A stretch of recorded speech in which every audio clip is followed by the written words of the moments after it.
Hey everybody, this is James, Marco, Nabil, and Mikey. and this is the Movie Pals Podcast, episode 219.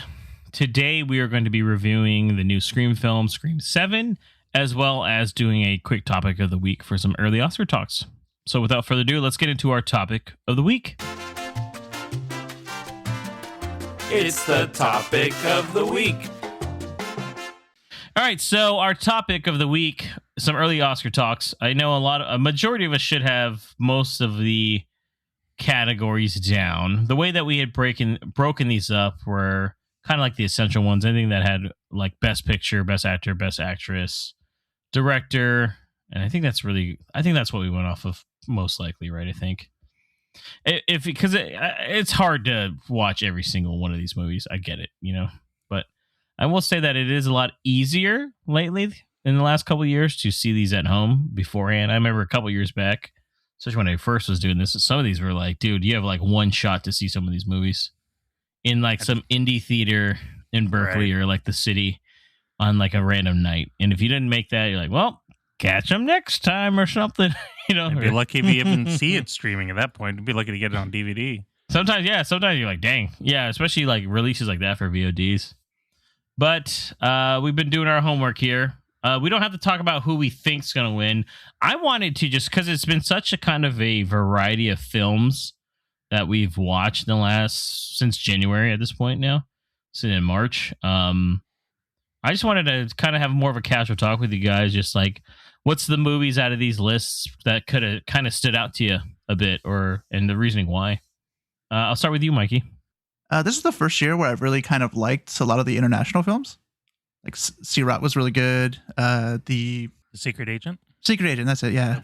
Secret Agent was really good. Like, I don't normally watch a lot of them every year. I watch most of them, but this year I was actually like, all of them were pretty good. They kind of stuck out in my mind a little bit after watching them. I kind of wanted to have other people watch them too. So I think those ones were actually like kind of more shocking to me than some of the ones that I had already seen in the theater and that kind of stuff. So yeah, nice. And we've seen almost all those together at this point too. What about you, Nabil?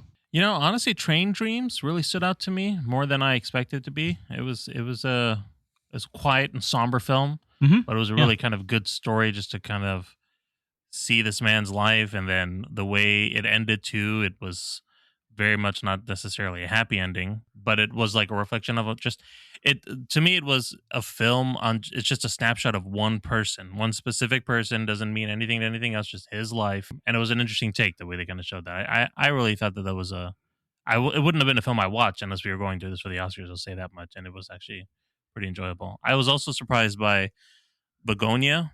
I thought it was better than I thought it was going to be be honest. I agree. I was getting into it. I was like, I don't know if I really want to see this movie. And as I watched it, I was like, okay, it's weird, but it's quite enjoyable. It's good. It's got some good, funny moments and a fun twist at the ending that I didn't hate that much. So that was also a surprisingly good time. Especially Begonia. I watched Begonia right when I was like super sick during Christmas time. And that was like one of those, I was trying to get ahead of myself on the list. I was like, if I'm bedridden, at least let me watch a bunch of these movies. So Begonia is the one that like, I was like mid-fever watching, and I was like, this is messing me up, man. Yeah. Especially by the end of the twist, I was like, did I imagine that? Or did that really happen? You know? Definitely takes the cake for like most shocking movie for sure. Yeah, like you don't expect what's happening at the end. It's cool though, and especially like Emma Stone. I just always picture with that freaking all that like the lotion or the sunblock all over or something. Oh yeah, what the hell he's putting on her the whole time? It's just like, dude, this is so weird, man. Yeah, but yeah. What about you, Marco? Anything stand out for you? I know Nabil already mentioned it, but I can't get enough of Train Dreams. I think it's like the second movie on the list that I saw, and nice. I can't recommend that movie enough. It's just so powerful. I know a lot of people just see it as just a snapshot of someone's life, but I see it as a lot more than that. Like, it just talks about, just the feeling of being like obsolete and that alienated feeling that you have like sometimes in life and stuff, where you just work, you live, stuff happens. And it's just presented so well and so calmly. The music and the cinematography, I think, works so well hand in hand that it just makes it such a beautiful film. I just can't get enough of it. have listened to the song off that freaking movie so many times too, just like on a drive. It just goes so well. That one, and also Marty Supreme, surprisingly enough. Like I was just sort of like, I don't know about this movie. It's about a guy who plays like table tennis. Okay, whatever. I've seen Forrest Gump. And it actually is pretty good, man. Like, you know, you're just following this fallible character around as he's trying to achieve something, trying to prove something. And like I was telling James once, like we went out to eat, and I was telling him that it just like everyone's kind of been in that situation where like you want to prove that you're really good at something, like if anything in life, you know, that's important to you. Doesn't matter if like anybody hears it, sees it, witnesses it, or anything. As long as you witnessed it, you experienced it, that's all that matters. And I felt like that's such a powerful thing.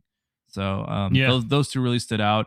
I'm only halfway through it, but The Secret Agent is also really a standout right now. It's such an interesting story. The way it's filmed too, it makes you feel like you're actually in the time period, which is weird. Everybody just looks so like sweaty and musty too. I'm like, I can smell them.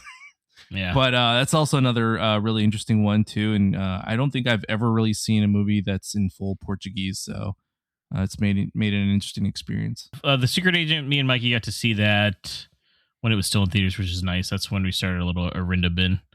That was fun. Little kind of a long movie to see in that theater, honestly, though. It is, I bet. Yeah. Oh yeah, 2 hours and 40-ish minutes. But honestly, I really enjoyed that one. So that was I went in pretty blind on that too. I was just like, I was like, oh, I thought it was going to be more like a spy film, especially because it kind of takes like the first 30 minutes until you finally get into like the meat of it and everything. It's like you're just following the dude around and you're like, what's going on? Well, I think that's also why I like the international films, because I didn't know what any of them were about before I watched them. I knew very little about all of them before I watched them. So I think that kind of helps, at least me, remember those movies a little bit more, because you're learning about the movie as you watch it, and it just kind of sticks with you a little bit better. Oh yeah, because you have to read them, Mike. You can't do anything else while you're doing it. Oh, that's true too. Maybe it's the reading. Yeah. Yeah. I had a few actually I want to talk about. First off, you guys know I love Hamnet a lot. That one resonated me with quite a lot. I had a recent loss in my family, and I think that just kind of hit the feels. I also really liked Kakuo, by the way. Me and Mikey saw this movie that's been nominated for just makeup and hair design. It's a Japanese film. It was really long too, but I really, really enjoyed the story about this guy growing up and becoming like a kabuki dancer. And it was such a culture. I guess once again, Mikey's same thing, like with the international film. It was just something that I had no knowledge about, and I really appreciated it by the end of that movie. I really enjoyed that one quite a bit. Yeah, slice of culture, right? So it just worked. 100%. It was beautifully shot too. So it's definitely one of those movies too that I was like, oh man, where did this come from? And that's definitely going to be a movie that like a lot of people down the line are not going to probably catch, but I really enjoyed it. So, and then the other one, I just like Mikey, I liked Surat like a lot. I was able to go to a special screening of this one where the director and two of the sound mixers and designers were there afterwards. And this movie is just, man, nonstop. Just, it reminded me of a movie which I actually gifted to Mikey for Christmas. So it reminded me like a mix of Sorcerer and like, I don't know, just like an old school, almost like a Western at times, with just how wild it is. There's a scene near the end that is just, everyone in the theater was like gasping. It was crazy. So I was so surprised with that. Another movie I went in totally blind with, and one I really appreciated. And the director was a pretty young guy, by the way. And he had a really good insight about art and film, which was really cool too. So any movies that you guys didn't like at all? I didn't like Blue Moon. Oh, I knew you were going to say that one. I couldn't get into it. I love Richard Linklater. James knows that. I love Ethan Hawke. I almost thought you would like it just because of that, though. Yeah, I really gave it a chance because of that, but I just... His hype thing's weird, man. I couldn't get a lot of the references. It distracted me. Really? I understood all those 50s and 60s, or it's all 50s references pretty much. I'm just not earlier. familiar with the era of the cinema. But my, Alyssa, my wife, she knew a lot of it, so she kind of connected with it. But I don't know. I think that was part of it. Such a Linklater film being in like one location too, and it's just it's 100% dialogue driven too. It's a well crafted film. The dialogue was snappy. Ethan Hawke was great, but the film itself, I could not care less about the character. I didn't really care about what was going on, and like you said, James, the whole height thing. That was a bit off. It reminded me of Clifford, dude. I was just like, oh man, this is throwing me off a little bit now. I was like, I can tell that's not really his height. He's like 6 feet tall normally, right? Trying to be 5'3" or something. I was like, why did they choose this? He was trying to experiment a little bit and make it work. I have to say this year, for me at least, I didn't dislike any movie. I think Blue Moon is probably my least favorite one that I probably wouldn't go back and watch or even recommend, but I liked it for what it was. I didn't dislike it once I got into it. I started it a couple times, thought I wasn't going to like it, but I got into it a little bit, finally sat down and like paid attention and like looked at it. And I was even okay with that one. So I don't think there was a single movie I disliked from this group this year. It was all pretty good films overall. I would say probably, now one I dislike or probably least favorite, I've already talked about it before, is One Battle After Another. I mean, I'd still see it again, but it's just not necessarily like one of my favorites. I wasn't a big fan of If I Had Legs, I'd Kick You. It took me so many tries to get through that movie. Oh, interesting. Honestly, like the hecticness of it all, and then like she's a terrible person. Just, I mean, I get the story about like, okay, not everybody's meant to be a parent or a mom, I guess, theoretically, right? And that's just kind of show you like, oh, this is like that rhythm of that movie remind me of like Uncut Gems, where it's just like nonstop. Like, hey, what else could go wrong, you know? And you don't know, like, she's like she does stuff in the movie where like I can't even trust this chick, right? So she's an untrustworthy narrative too on top of that. So I'm like, is this in her mind? Is this real? Yeah, because you're seeing her anxiety throughout the whole film. Yeah, but I mean, I got that like 30 minutes in, then I was like, good God, it's another hour and 20. I was like, fuck, here we go. I was like, uh-oh. I was like, shit, here we go. I guess we got to figure out what else is going to happen in this movie. So that alone was like the one where I was like, okay. And then I guess I would say I didn't dislike sentimental value, but I would say like it wasn't my favorite after it got really overhyped for me from people. So I think for that. And then I just couldn't relate to that story just because I don't have kids, honestly. So I think that's really the whole kind of like, okay, I get it. It's he's trying to get forgiveness from his daughter in a way, but it's also being channeled through a different way because she also has her own like issues too. And like, I get it too. But then once again, I was like, fuck, there's like 2 more hours of this. I'm like, oh my God, what else are you going to do? I'm like, this is it? So I don't know. That's that all. one I still. That's the last film I've got to watch. I'm going to watch it. Oh yeah, okay. Well, yeah, but I totally get it. I'm not spoiling anything. I'm not spoiling for that anything. reason though, James, because I feel like it's been overhyped. I'm like, I feel like I'm gonna.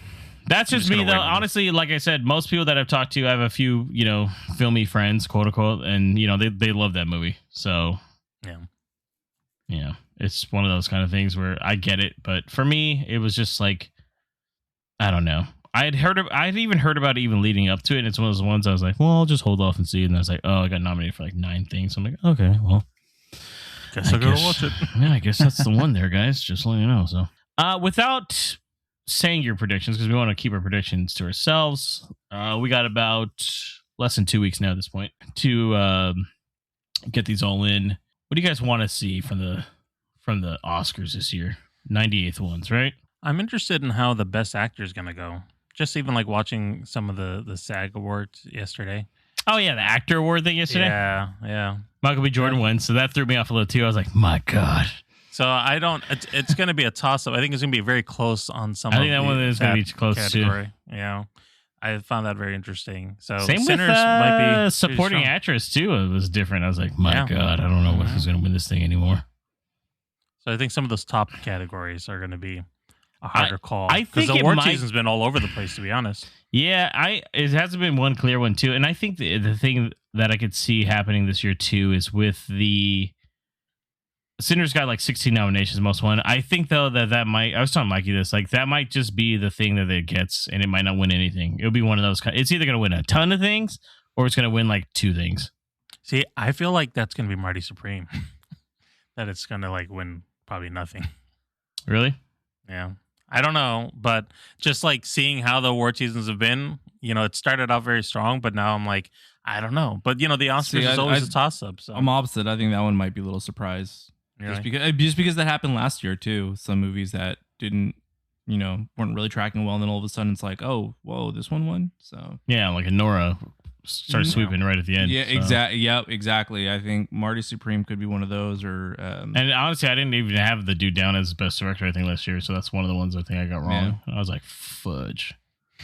I don't know. It'll be interesting, honestly. So non-movie related one. I think Conan's going to do a great job again. Yeah. Oh yeah, Conan. Sorry, you said his name so weird, like Conan the Barbarian. The Barbarian. Yeah, that's what I was like, Arnold Conan the Barbarian's going to be on there. I said, who? I want to see that. He's like, you mean he did make it fun last time, so I think it'll be just as now that it's a second. Yeah, to be honest, I'm surprised he never hosted before. I'm surprised it took this long. I mean, it's the Oscars, dude. Who knows? Yeah. They've tried a lot of things. They've tried a lot. They had Jimmy Kimmel for a while. I was like, I mean, they didn't have anyone for a while. Remember that? Yeah, that's true. Oh, like, we're just gonna have none again. I was like, oh, okay. That's what we're gonna do. We're just gonna take turns. But yeah, I'm looking forward to it, guys. Let's get into now our main review of Scream 7. Hello? Hello, Sidney. Did you miss me? Nice little town you found. You and your pretty daughter. Reminds me of where we grew up. Well, you sure know a lot about me for another asshole hiding behind a voice changer. Oh, I'm not hiding, Sidney.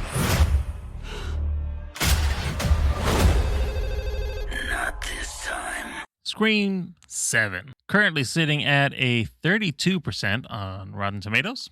The synopsis: when a new Ghostface killer emerges in the quiet town where Sidney has built a new life, her darkest fears are realized as her daughter becomes the next target. Determined to protect her family, she must face the horrors of her past to put an end to the bloodshed once and for all.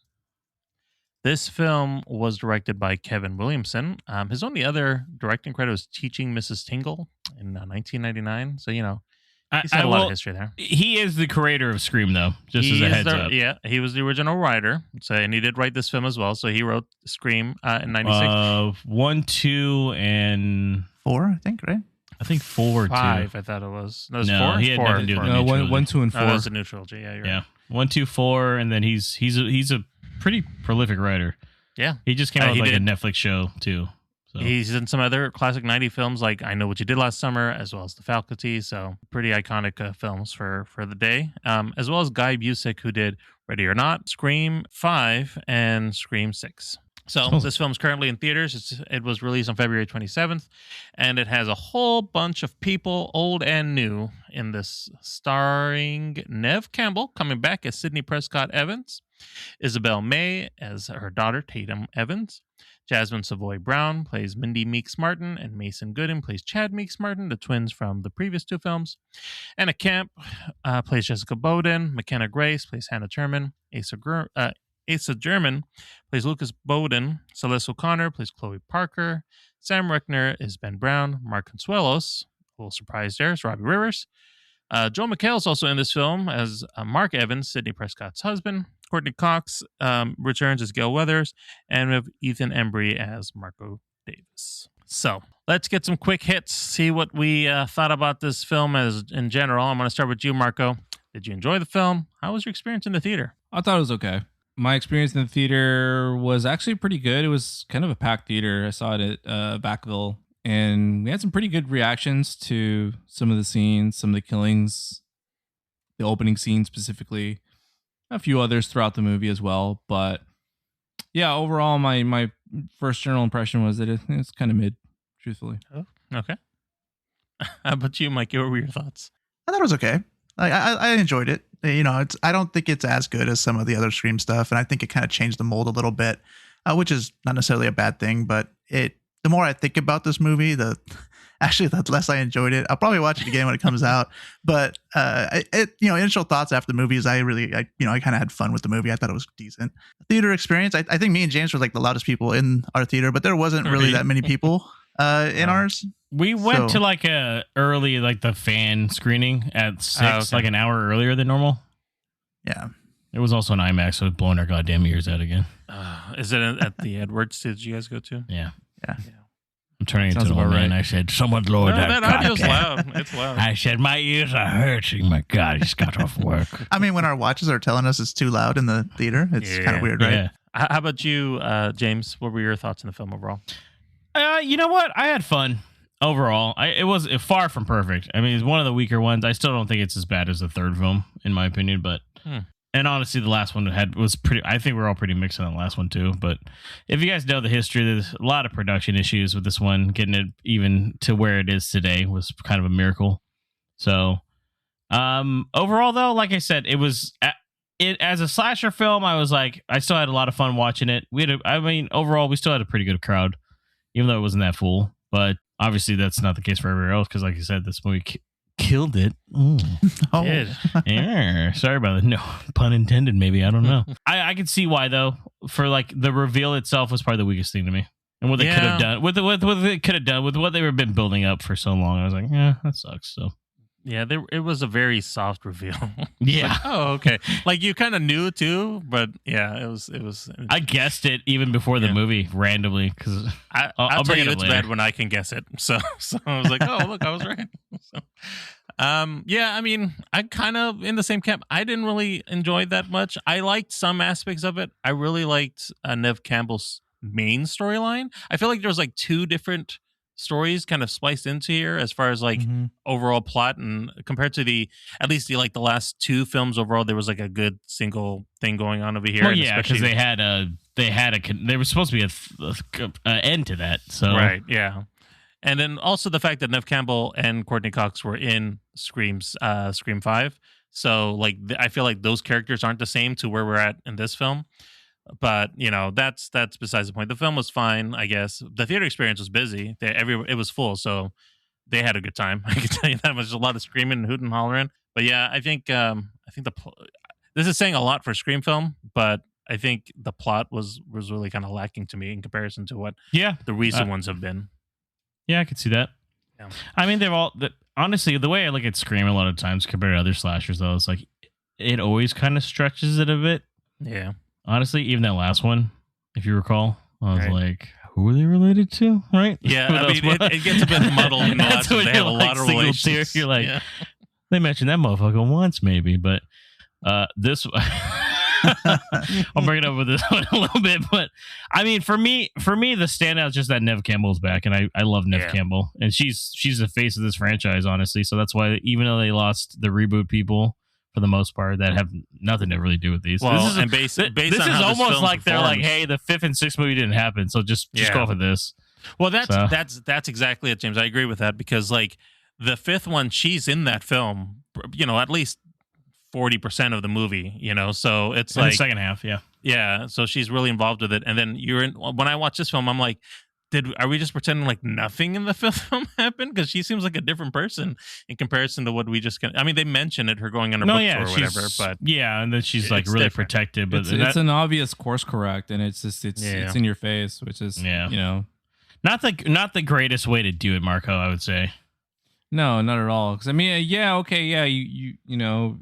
You have a different cast and everything like that, but it's like I'm probably in the minority here, but I like the 5th and 6th one. I thought they were pretty good, especially for, you know, having to continue the legacy of Ghostface and the previous Scream installments. I think that they were setting up something pretty good that I thought that they could really follow. And this one sort of like about faces, and it's like, actually, this is what's happening. It's like, cool, all right. And I like agree. what you said, I still like the other ones too. It would have been okay, James, if the reveal was better. I think that's where they lost it. I think that's where, because it could have been so. And then it's so hard to talk about this one without doing spoilers. So I'll talk about it more with you, Marco. Let's just talk a little bit about the new characters that were in here. Specifically, I know we talked about Sidney, but her daughter Tatum. I don't even remember. Did they mention that she had a daughter in the 5th film? Yeah, I'm pretty sure they had a phone conversation where she mentions that she has a couple kids. Yeah, and then because the twins are with her when she's at that point, I think too. Yeah. Okay. So Tatum is a 27 going on 26 is what it seems like. Or 17 going on 26. She's 17. So, and she's apparently been shielded by a lot of the stuff that Sidney Prescott's gone through. Even though it's been out there pretty prevalently. So, and she does, you know, Sidney does call that out, saying that, well, you can watch the movies and the books and whatever. But I guess she's just not that great of a communicator with her daughter about the real emotional stuff. What did you think about James? What do you think about Sidney's daughter Tatum kind of being introduced? And do you think that, I don't know if this is what they're trying to do, but do you think she's a good representation of like the franchise going forward, especially like what we saw with her going through with the kills and facing off on Ghostface as well? Or you think she really brings anything new here? That's what they're aiming for, at least. That's what I can tell they're doing. Yeah. She was okay to me. She's overshadowed by her mom every time Nev Campbell's in the scene, though, honestly. Agreed. Yeah. So it's kind of like, okay. But, I mean,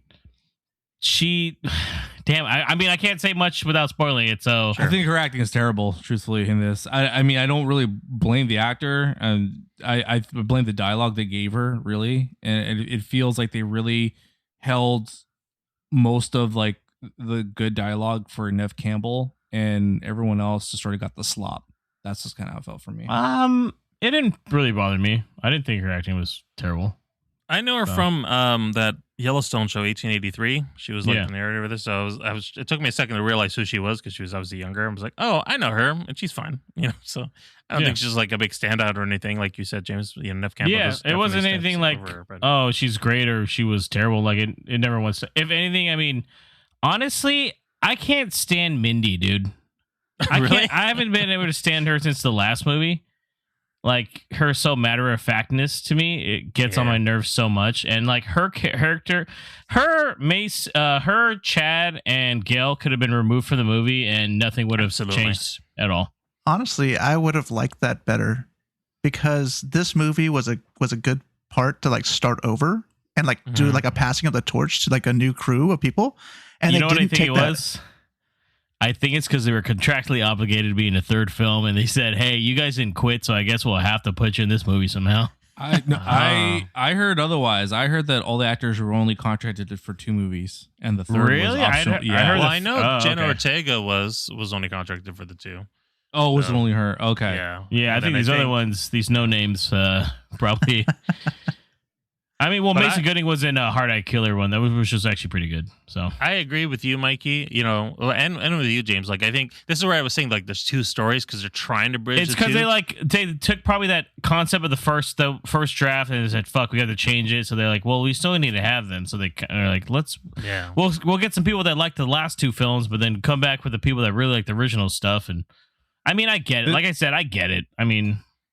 This was Mindy's worst iteration, though. I think she was okay in the 5th one, tolerable in the 6th one. This was by far the worst. The 6th one's where she pissed me off about the letterbox comment, and I was like, "Fuck you, bitch." So ever since then, I'm like, you can kill her off anytime you want, boys. So no, this is the one where I was just like, what are they even doing? She reminds me of every person I hated in film school. Like seriously, like dead serious, not even joking. Like she's the person like is like an she's like an anagram of every person that just always thought they knew what was going on, but they were always wrong. I'm like, shut the fuck up. So Avatar wasn't that good. So. Yeah, shit like that. I'm like, shut up, bitch. Right? So like, she reminds me of that so much that to the point where she got stabbed in this one, I was like, please fucking die. I was like, this family knows how to take knife stabs like a fucking pros for some reason. No. Apparently, knife stabbing. Because I forgot about Chad in the last one. I'm like, didn't he almost he got stabbed more times than 50 Cent got fucking shot, dude? Yeah. I thought this is the one where they were going to like kill them off, and they should have. It was their opportunity to kill them off. Absolutely. I thought they were going to show some stuff like, oh, he got really messed up. Like he has issues. No, he looks perfectly fine. He's running. He looks like he's running. Picking up a camera, recording stuff. Oh, okay. Not once did I ever think they brought up anything about internship better than stuff. an NFL athlete. I was like, oh, for real. But no joke, that's what the problem, at least for me in this movie, there's no character development for anybody. Like almost anybody in this whole film. There's nothing that goes on that builds a character up. They do kind of kill off a lot of some people like that. I thought were going to stick around like pretty early too, by the way. Yeah.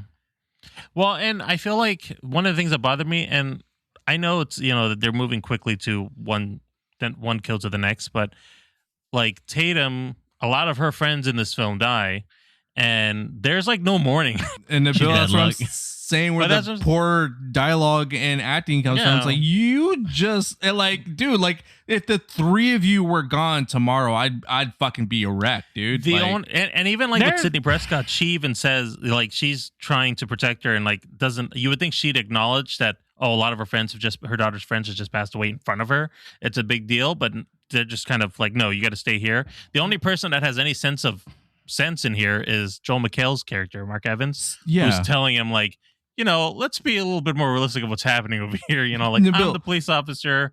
People are dying around here. Take Sidney's performance in the first one where everyone was yeeted and everything, and she's fucking distraught. Like you can see the distress in her face, and she's trying to hold it together and still like overpower these fucking assholes. Versus her daughter, like, which I know she's been sheltered and everything like that, but that shouldn't take away the fact that she should just be like it. She should just be destroyed, basically. She does have a pretty good scene near the end, though, where like a lot of things are happening like back to back. She's being chased down, like looking like downtown Walnut Creek at that point. I don't know why it hit me hard. I was like, where they filmed this at?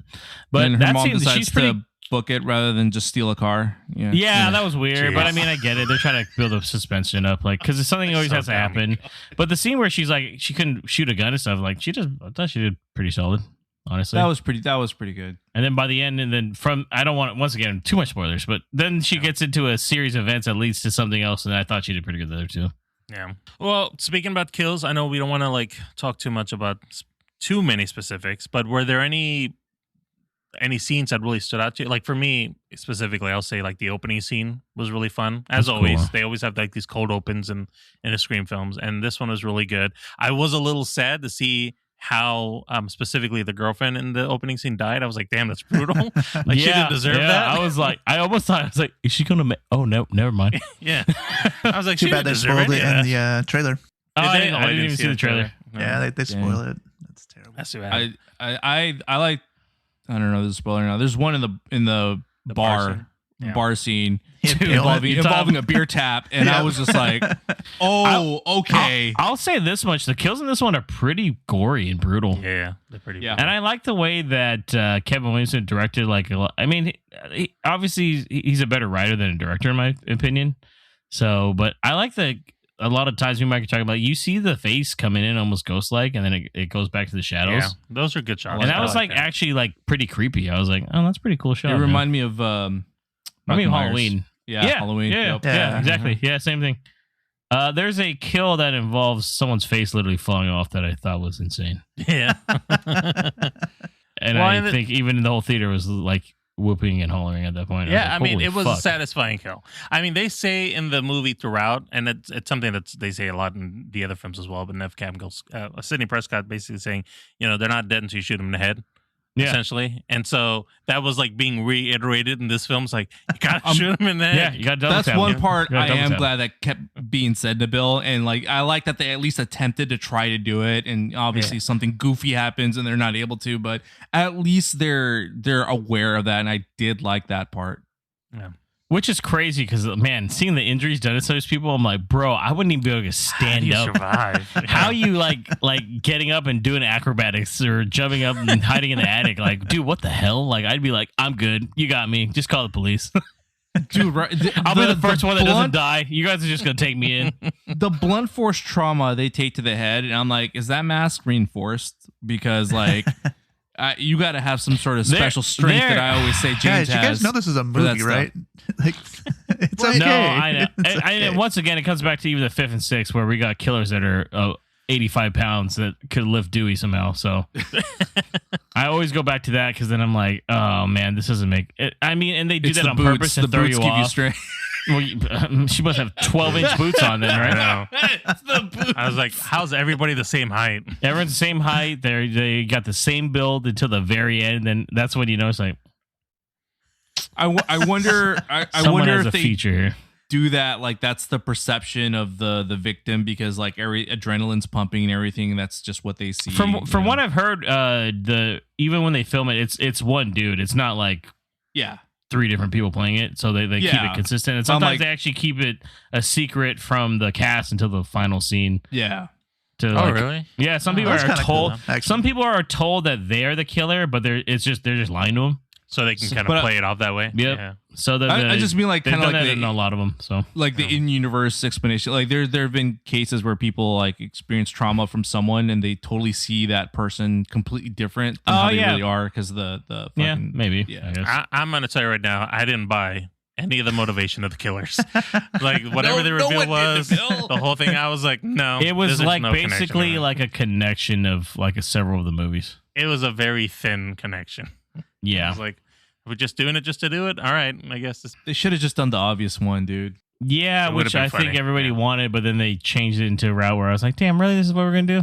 Yeah. But all right. Well, I mean, you know, I do want to talk more about this, and we have plenty to spoil to go through because there's some other key things that we've liked. That so before we even just talk about it anymore, let's just save ourselves the trouble and talk about it in spoilers.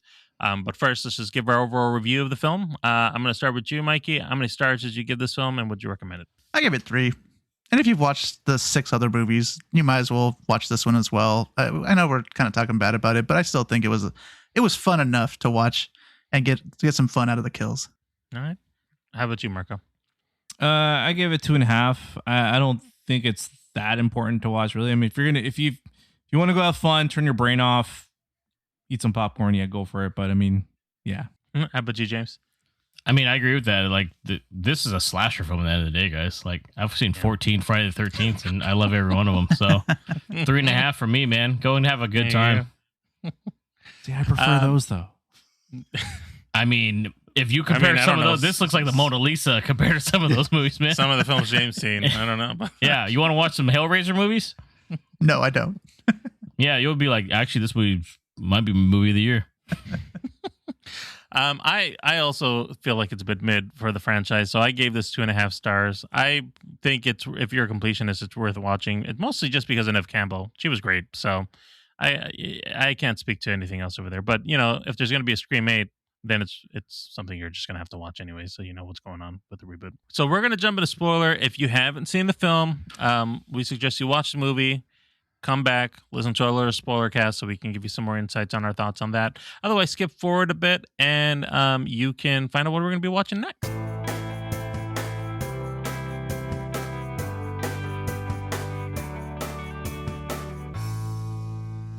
Okay, going into spoilers, one of the things we have not touched on at all was the returning characters from the original films of, I think it's 1 and 2. Matthew Lillard comes back as Stu Macher. And 3.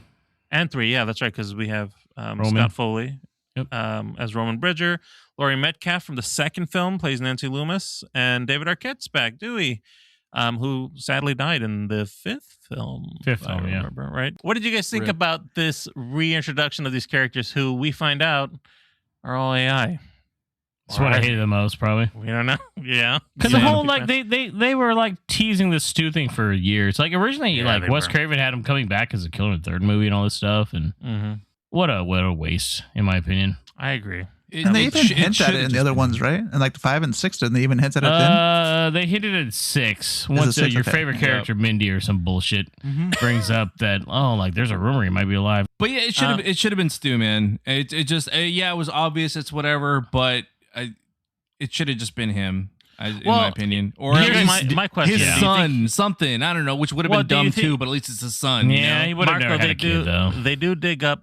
Remember Neve Campbell? I want to keep calling her character Sidney. Sydney goes and calls the morgue or wherever the coroner's office.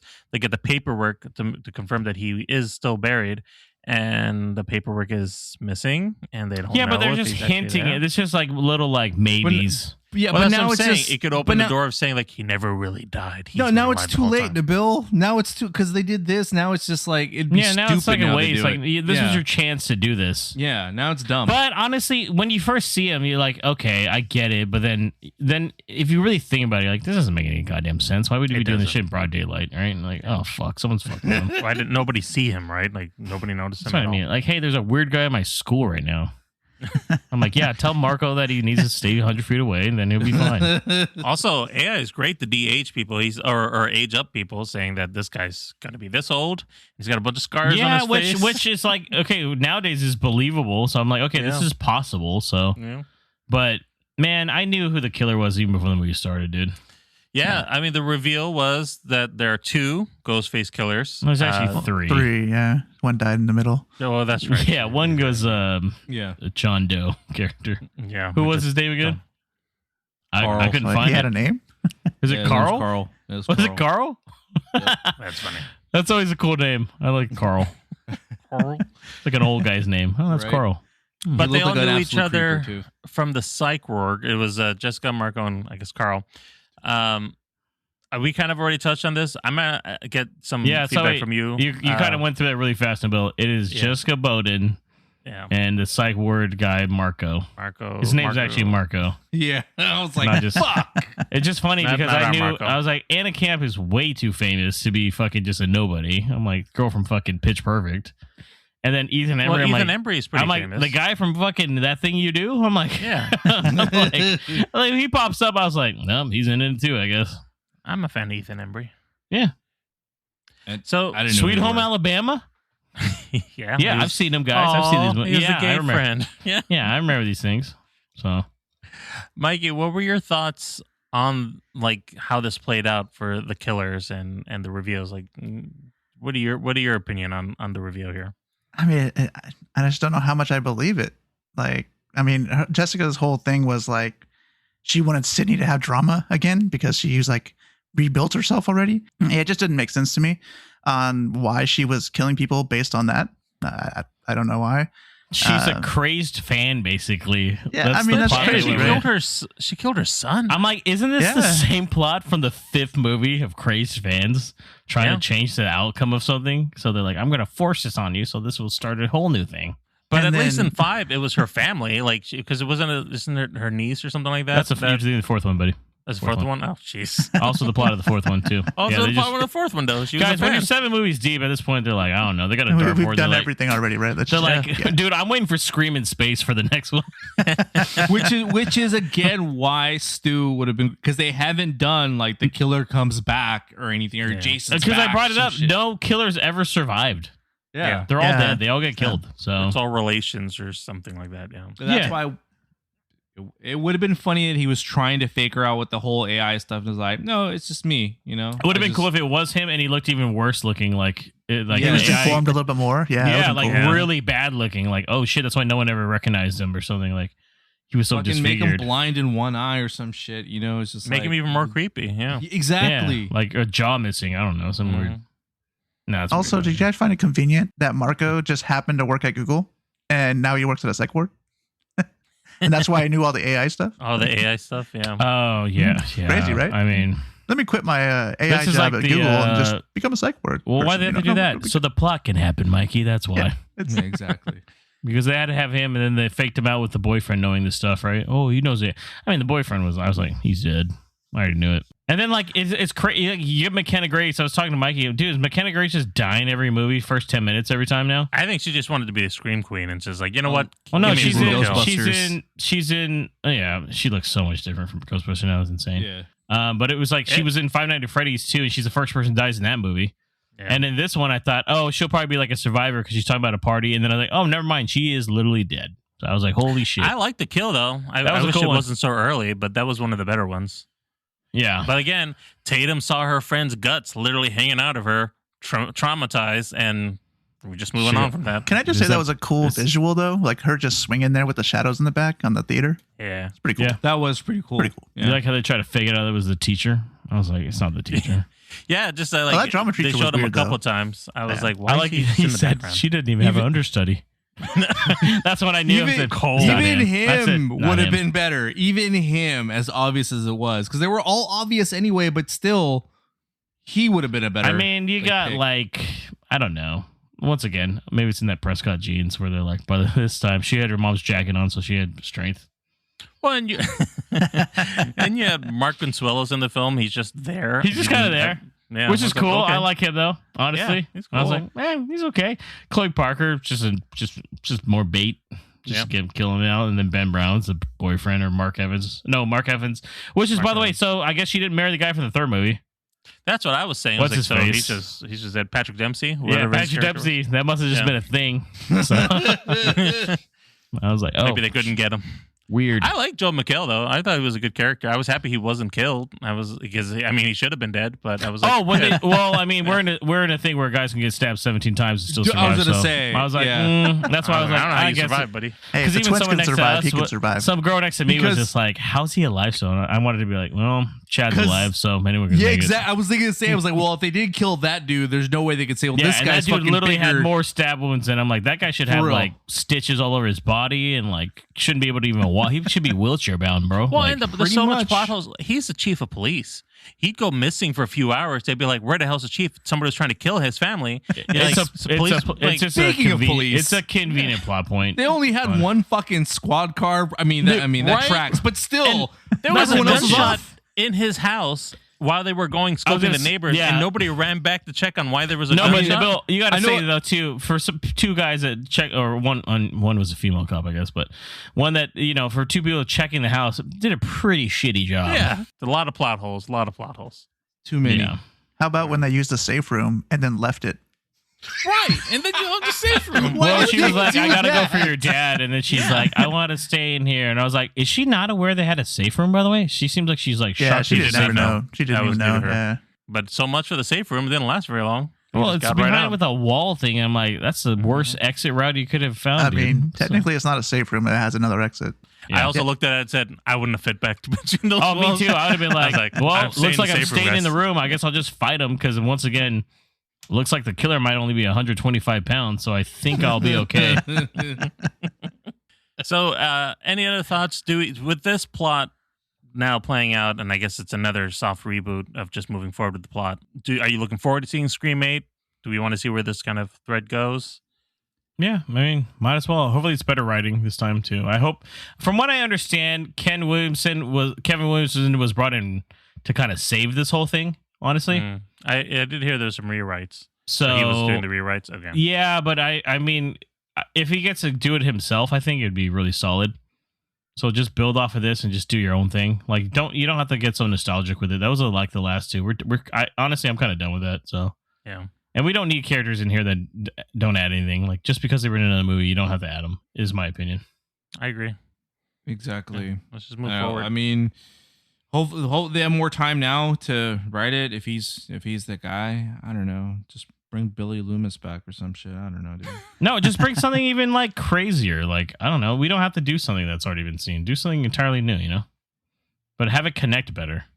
Yeah. Does that make sense? Yeah, have it connect better. Well, I feel like the vibe of this movie was fine, right? Like, I had fun watching it. There's like creepy stuff that James was mentioning earlier, where the shadows are like kind of being used really, really cool. And I think they could still use that stuff, and as long as they have a cohesive story, better make it characters, scary. Yeah, it should be a good job. Should be something interesting. Scary. Yeah.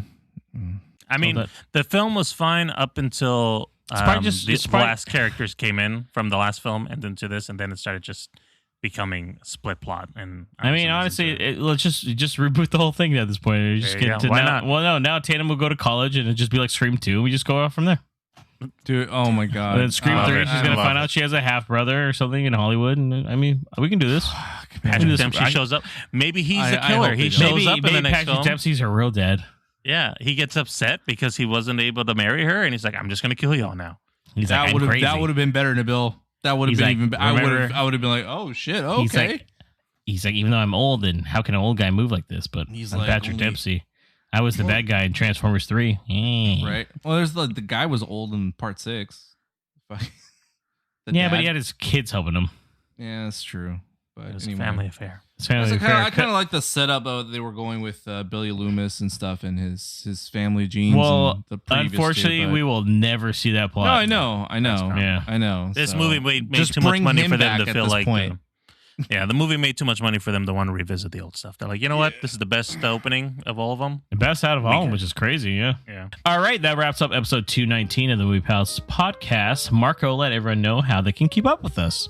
You can find us on every major podcast platform, so follow and listen wherever you like. For links to all our social medias and more, head over to linktree/moviepalspod. That's linktr.ee/moviepalspod. And don't forget to smash that subscribe button so you never have to scream in this episode or the next. And check us out on TikTok at Movie Pals Pod for sneak peeks, quick takes, and behind-the-scene clips. And coming up next, episode 220, where we will be going over our Oscar results as well as reviewing a surprise mystery movie. What could it be? Thank you for listening. This is the Movie Pals signing out.